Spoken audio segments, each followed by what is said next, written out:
You have also been the chairperson of Intellectual Property Appellate Board. So, what was your role in that board, and what kind of functions this board performs? I was the chairman of the IPAB, and my basically job was to hear the appeals against the order passed by the Registrar of Trademarks and the revocation of the trademarks.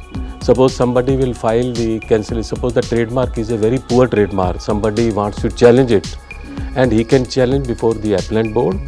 Or if somebody wants to challenge the patent, revocation of patent, the original jurisdiction for that purpose was by the appellant board. Appellant board will hear the appeal as well as the petition for revocation of patent as well as rectification of the trademarks. So this it's a very wide jurisdiction, and ultimately those cases are decided by the IPAB. But we normally find in the news that as far as the patent is concerned, the Indian researchers or Indian agriculture scientists, they miss out in most of the things, and the patents are normally grabbed by the people from the Western world. How truth it is this? Actually, I feel that is true to some extent. You are right. You may be giving the example of basmati or haldi or other thing. You are right. But I feel if some invention is there, one should be very vigilant about his right.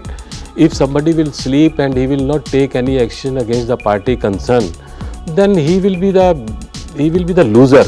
And referring to copyright, again, there are instances that somebody's story is lifted by somebody else is making a film. A lot of copyright violation happens. So, what will you suggest to the creative people? What kind of measures they need to take to protect of whatever creativity they would have done?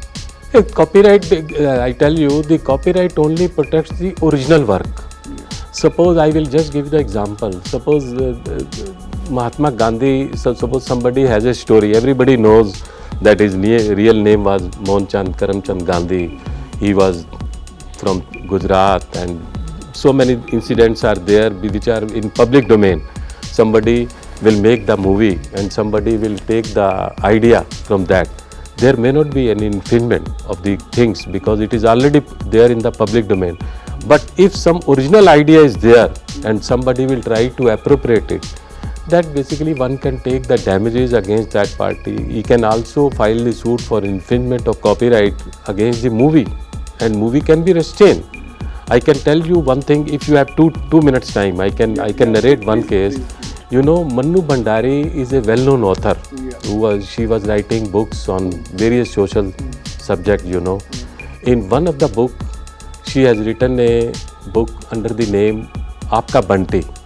It was a basically story about husband and wife. Marriage was not clicked, and one son is there, and husband is married to some second lady, wife is married to second man, and in between there was a son. Sometime he will go to father, he is not able to adjust. Sometime he will go to the mother, he will not be able to adjust because they were having children.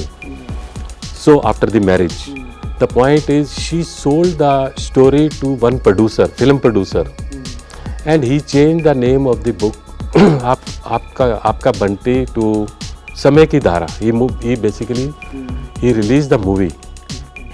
When the movie was released, it was seen from that movie that author's special right under section 57 of the Copyright Act were infringed by the film producer.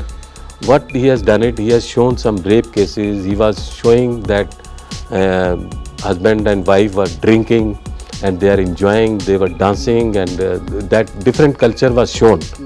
So Mannu Bhandari basically, she says that my story has been diluted. Although I have taken the money, I have taken the entire consideration, I have also assigned the story that they can have prepared the movie, but still my rights are there. And he has made the movie, and there are so many scenes which are basically not proper in social places. So ultimately the High Court granted the injunction against the movie.